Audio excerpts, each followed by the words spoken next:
Hey everybody, it's Will back with another episode of Creators Outlet right here on the Outright Geekery Podcast Network. Third time today, but we're back and we're doing it all over again. Before we get started, we want to give a big shout out to our friends over at SpinWiz Comics for sponsoring this and many other videos from Outright Geekery. SpinWiz Comics is a webcomic and indie comic discovery platform with well over 86 indie publishers with over 400 titles at your fingertip. All you have to do is download the free app on both iOS and Android. And there's also a loyalty reward program. Every page of comics you read, you get entered in for giveaways. Monthly, quarterly, and annually. Go check them out for yourself. Download the app today. Give them a 5-star review, and get to reading some free comics. And this is just a quick peek of what it will look like on your smartphone.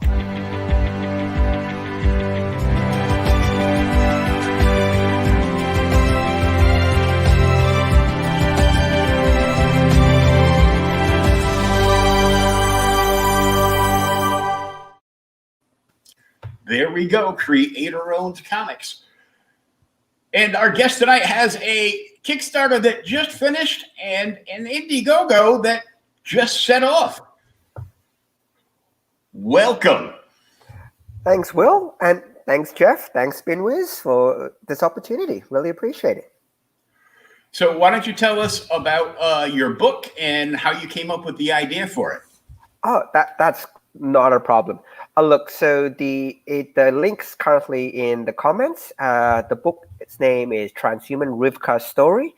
So the whole I was actually doing work for a hearing aid company about a year or so ago, and one of the concepts that came out that was I loved is I don't know if you know, but your hearing actually degrades over time, and there's really not much you can do about it.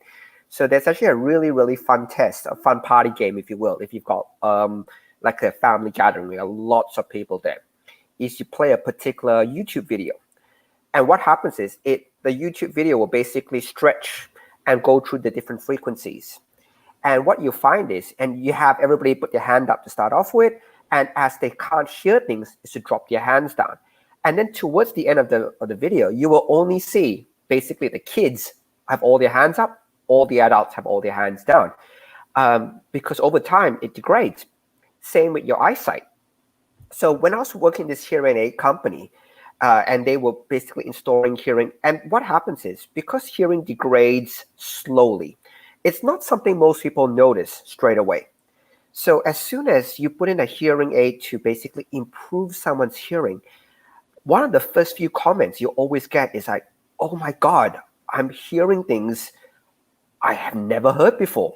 Or, oh my God, that song has this sidetrack, or your violin playing or something which I've never ever heard before, and it basically opens up sounds that people have never experienced, or they haven't experienced for decades and they've forgotten about it. So I thought that was a really cool concept to take the next step further, and you're moving into like the transhumanism idea. For example, the color cyan does not exist. The human eye cannot process the color cyan. We don't have the receptors in our eyes for it. So what the human brain does is, when you see the color cyan, it just goes, you know what, stuff it. I'm going to make that color up.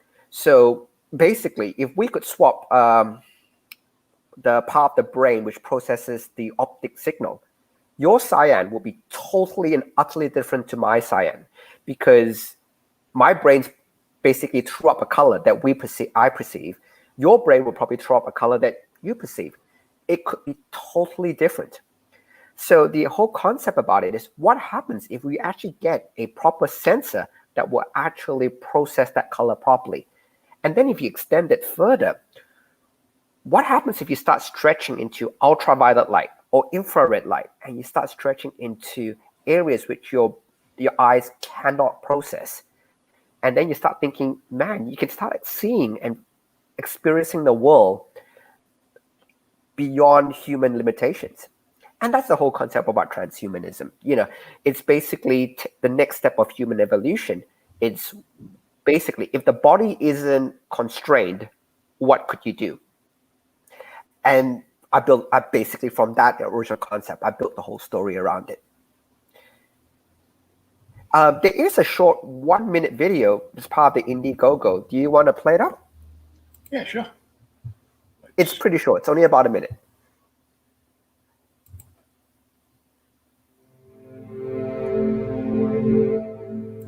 My name is Rivka. This is my story. I was a soldier, but was injured on duty. I was augmented in a transhumanism project. Transhumanism is the next step in human evolution, or an affront to God, depending on who you believe. My cybernetics allow me to do more than I could ever imagine. Faster, stronger. My life is still a mess, though. It's not something that can be fixed with a cybernetic. When the body can be replaced, what does it mean to be human?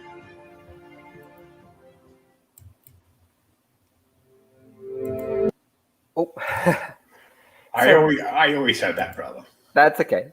So that's basically the whole core concept that's captured, and the story revolves around Rivka. She's a soldier who basically gets caught.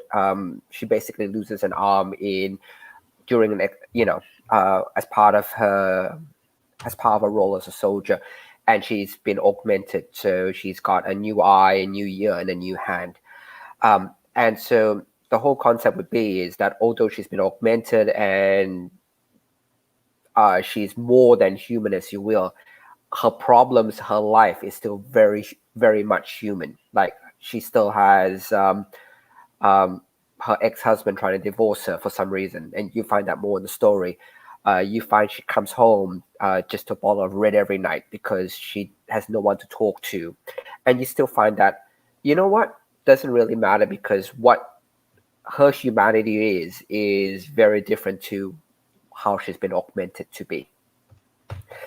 And so a lot of the central themes in terms of the conflict in the story is very much the science versus religion debate. The concept of just because you can, does it mean you should? For example, what I do is a lot of the scientific concepts I ground in real world science. So, human cloning technically is possible right now. It's just illegal. You're not allowed to clone another version of yourself. Does it mean we can't? No, if it was legal, it could happen right now. We have the tech to do it right now. But does it mean we should? And so there's a lot of I don't delve too much into it, but it does serve as the backdrop of the conflict between the little bit of the religious ethical approach versus the scientific, hey, look, we can do this. If you want to bring up the screen, and I'll run through the campaign as well, if that's okay. So if you scroll down a bit, that's the tagline. And there's two covers we provide. They're both of Rivka. Rivka that's provided. So the first cover is by one of the artists. His name is Alan Sands. So it's a graphic novel, a 60-page graphic novel. So it's a nice thick graphic novel. It has the full story.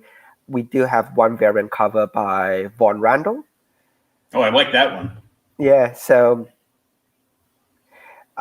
if you like one, pick one. If you like both, happy for you to pick both as well. So I'm easy either way. If you scroll down a bit more, what we'll see is then you have that. I do the introduction about the science. So the other thing about which I love is I work very closely with a colorist. So you can see that anything which is ethical or which is a bit more emotional is that muted brown earthly colors. Anything which is the more scientific is much more that blues, that clinical, that ultra clean type colors. So you can actually see the difference, and you can see the scientist talking about something, and then you can see a preacher talking about something. And as they're talking, you see how the colors, hopefully, when as the reader, you can actually kind of pick up, hopefully the colors enhance the story by picking up the subtle cues that you feel different emotions against the colors. Now, if we scroll down a little bit more, it's not all just talking. There's a lot of action as well. So, Rivka has to stop an assassination attempt. She's actually the bodyguard to the scientist. So that's an assassination attempt on him, and she stops it. If we scroll down a bit more, it does go to the backstory of how she lost her hand. And, in this case, she's actually shutting down for the night. She's going to her sleep mode. So she's shutting down for the night. But then just because she shuts down doesn't mean her dreams stop, and she dreams back on different events. So again, you notice the colors here is very different because it's a past scene. It's very much that sepia, that muted colors, because it's she's remembering what's happened before. So if we scroll down a bit more, again, she's just remembering what happened, and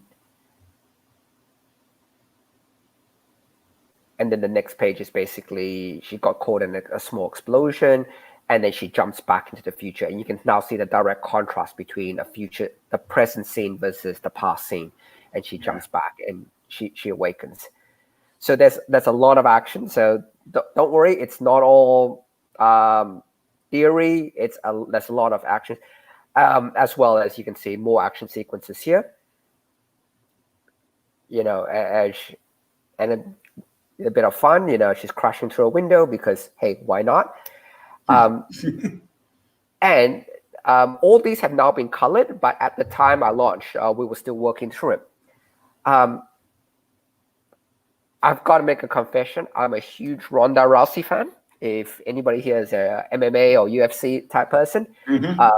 So Ronda Rousey, again, she lost Holly Holmes, I know that, but she won her, she brought MMA to the limelight. She was on Time Magazine. She was on everywhere.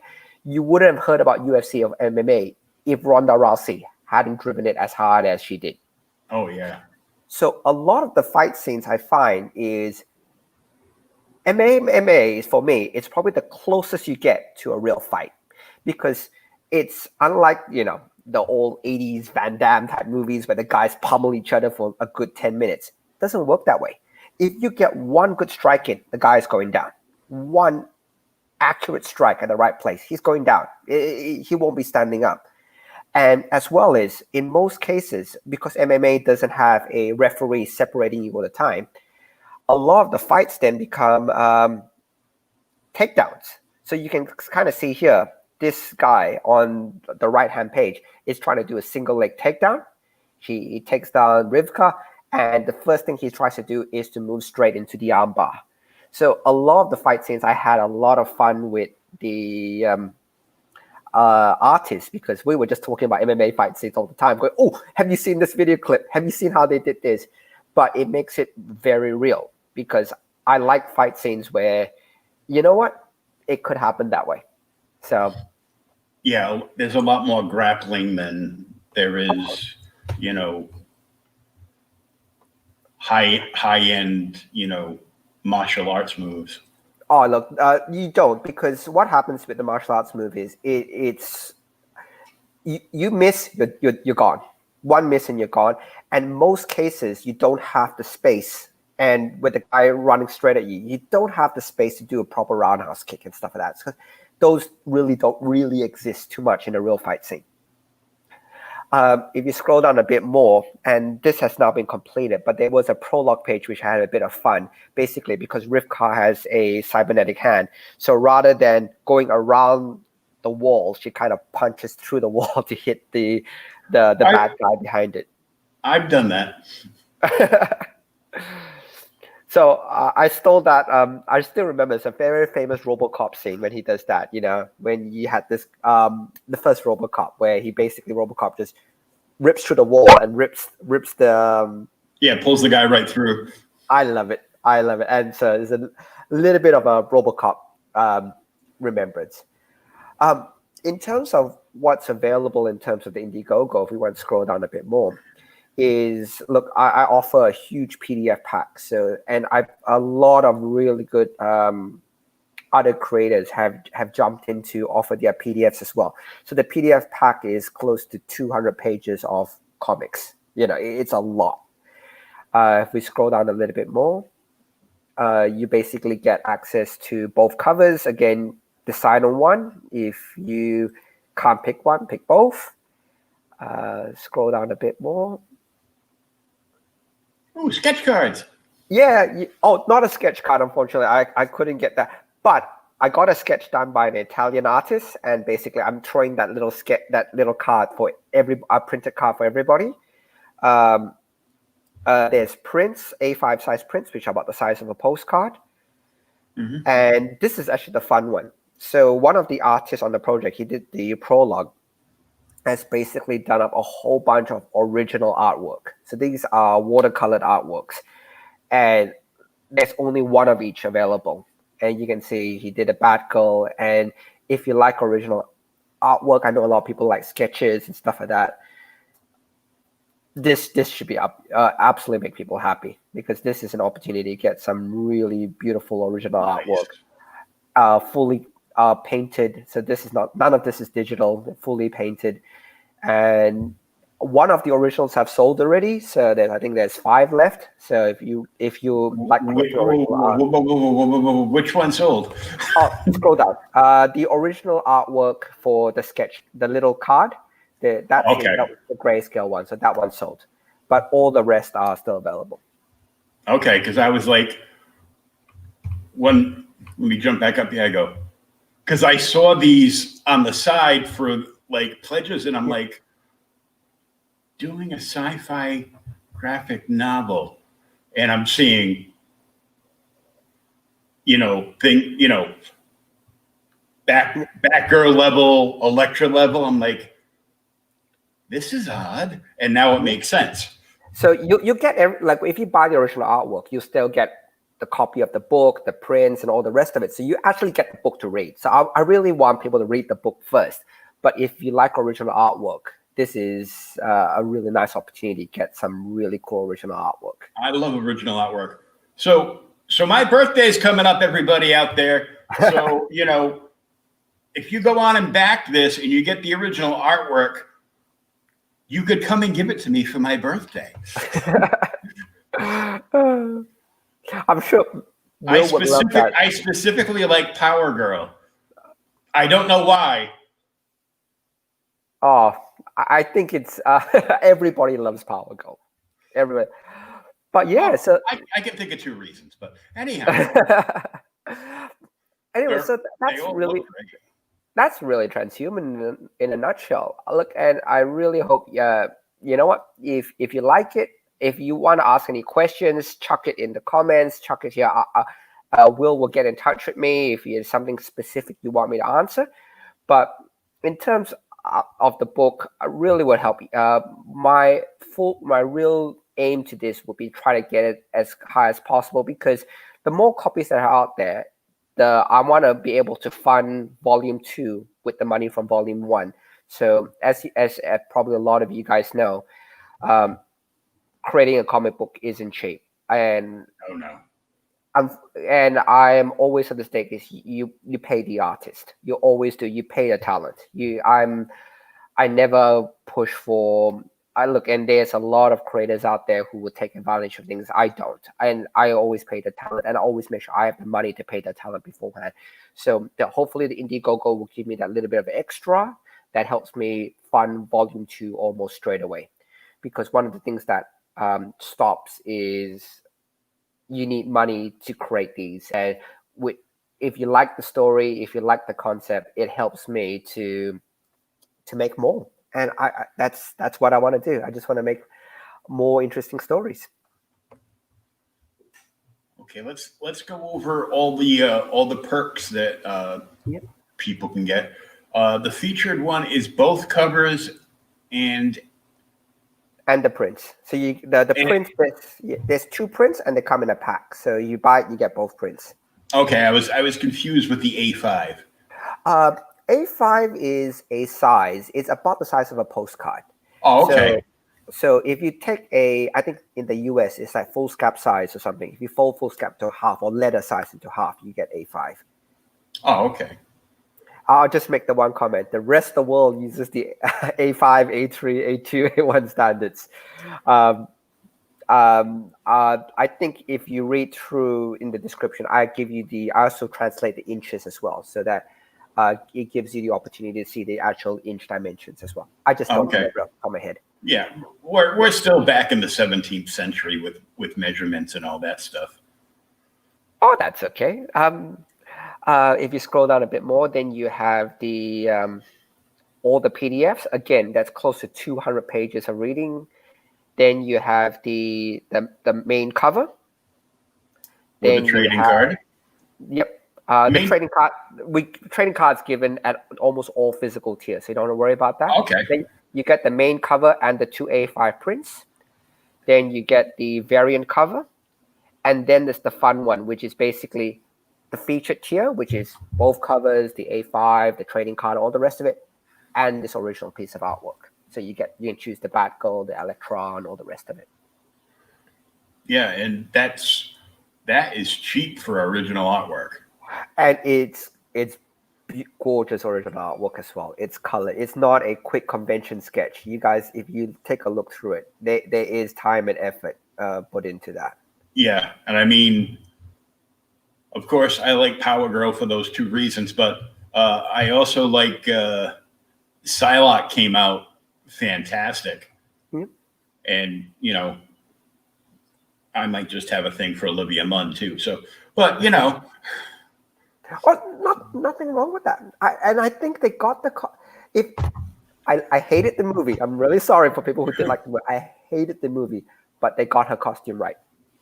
Oh, yeah. They absolutely nailed it. They got the costume right.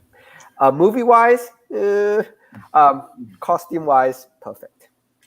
Now, I have to ask, because you're down under, what is shipping like from Australia to the States? I take the hit. Absolutely, I take the hit. If you're in Australia, I don't charge you shipping. If you're in the US, I charge you 13 Australian shipping, which is about $10.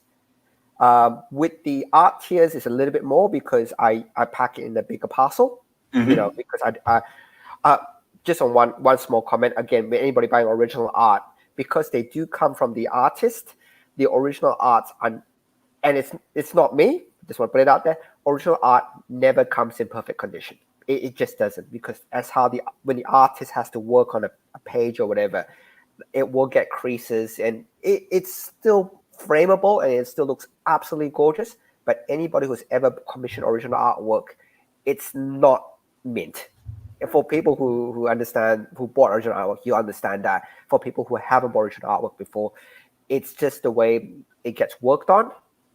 It's just it's not pristine. As soon as you get a piece of paper and you start drawing on it, that piece of paper will not be the perfect condition anymore. But saying that, though, I do my best to pack it out so there's no further damage to the original artwork.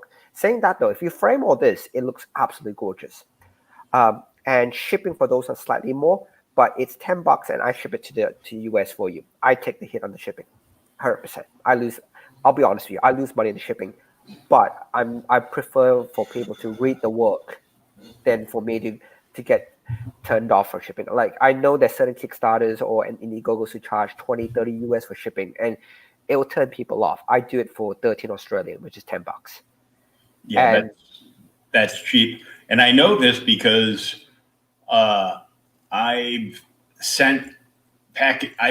we've had packages sent from certain comic groups to one of our admin.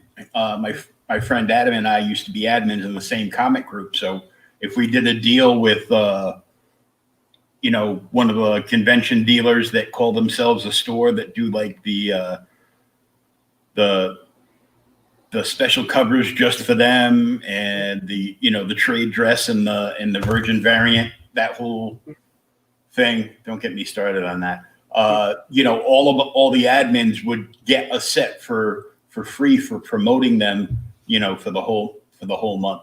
And my friend Adam lives in one of the western provinces in Australia. Okay. And Western Australia, probably. Yeah. Huh? Yeah.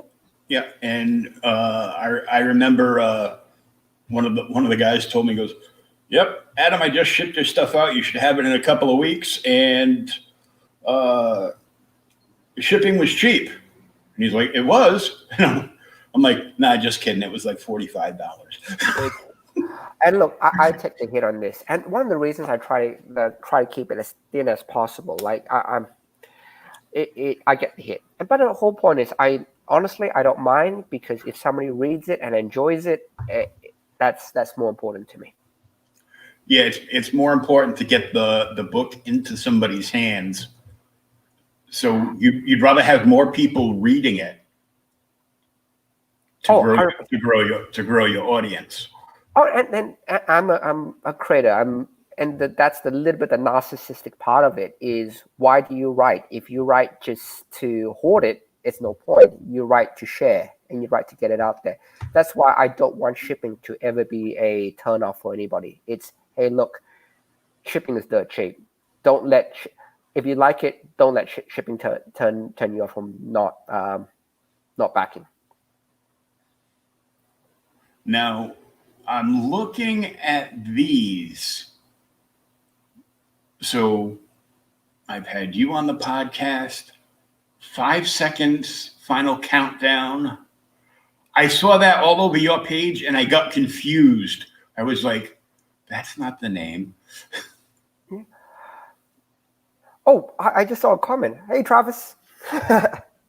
So Travis is doing a Starlight Kickstarter, and the relaunch is doing very, very well. So I was very excited to see how well it's going. So great job on the relaunch. Very well done. What's Travis's book? Starlight.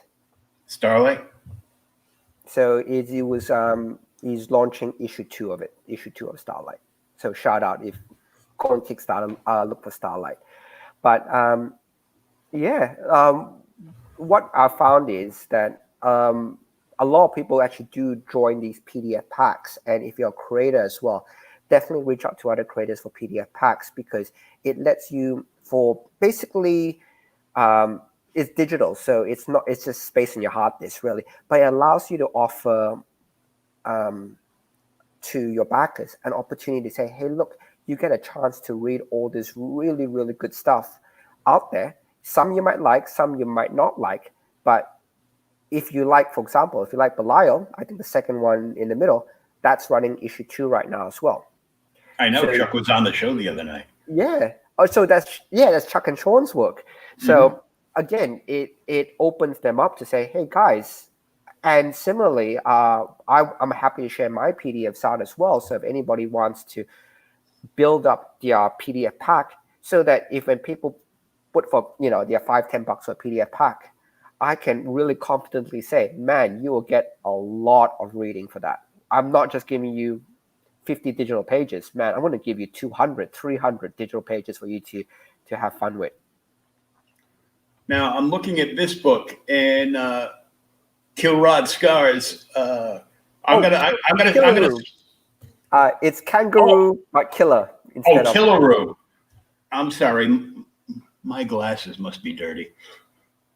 Oh yeah, because I'm like I know that's a Down Under comic because I see the kangaroo in the corner. Yeah, for the logo. So that's the other thing that I think is really cool when I build PDF packs is I'm from Australia. If you guys haven't guessed yet, it's still daylight here. You can still see the background's daylight. But with Killaroo, for example, if you've never heard of an Australian comic, that could be your first Australian comic that you read. Killaroo, giant mutant kangaroo, outback dystopian landscape.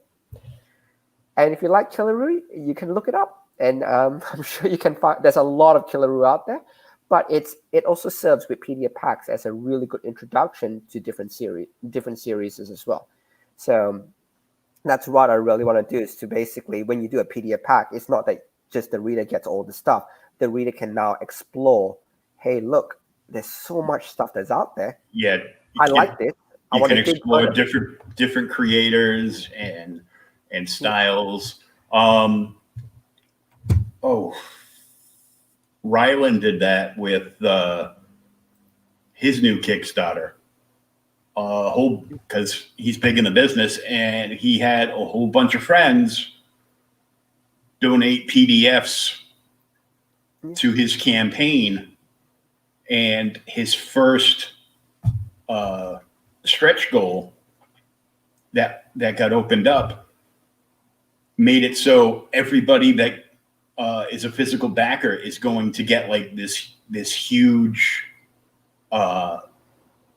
PDF pack of basically everything that he's, just about everything that he's done, and like another dozen books from various creators that are friends of his. Exactly. And so the PDF pack is on every tier, basically. So if you get any physical tier, you get the PDF pack, or you get the PDF pack by itself as well. And I'll make the promise as well, is I've only listed 7 different titles there. By the time it's all done and dusted, the campaign is finishing, you'll probably get like at least 10 titles out. There'll be at least 10. There's more which I'm adding on. It's just I haven't added them on yet, but there'll be definitely more coming on as well. Yeah, but I mean, you got a great price point for the book. It's a nice, big, fat, oversized graphic novel, and you got like a lot of cool stuff going out with it. Yep. And the other thing I do with the graphic novel as well is I'm a paper snob. Freely admit it. So I don't know if most people know about paper quality, but standard copy paper is 80 GSM. So that's grams per square meter. So it's basically how strong the paper is. And then you got the glossy or the matte finishes on top of it. So standard copy paper is 80. The paper in this book is 150, which is double the thickness, double the weight of standard paper. Newsprint is about 30, 40 GSM. Mine is 150. And the cover is 250 cardstock, which means it's built to last. You can't rip it easy. It's one of those things. I'm really hoping that in terms of the quality of the print, it is a very good quality printed book. And I've done multiple ones. If you ever check the previous Kickstarters that I've done or previous Indiegogos, you'll see the comments come back. It is the paper. I've never had any issue with the paper. Everybody loves the paper. Because you're a paper snob. That's it. Because there's nothing worse than going to turn the page in any kind of book and it tears just a little bit at the top. Oh, you won't get that with mine. 100%. If you do, write back to me. I'll ship you a new copy straight up. If it tears because of paper quality, straight back to me. I'll send you a new copy. I want you to be happy with it. That's not, it's done. And I'm on record saying that. So if your book tears, ask me for another copy. And don't try to tear it on purpose either. We'll know. Oh, look. Thank you so much for your time. It's my lunch hour now, so I got to get back to it. But I really appreciate you having me on. Thank you so much. All right. Everybody, check out the book. The Kickstarter is finished, but right down the bottom is the link for the Indiegogo. And you can go right there. If you have any questions on the book, artwork, or anything else, you can just drop us a line at Outright Geekery on Facebook, and I can forward it right to them. Awesome. Thank you so much. Thank you. Enjoy the rest of your day. Will do. I'll drop off now, so I won't join you in the green room, but thank you so much for the opportunity. Okay. Thank you. Thanks.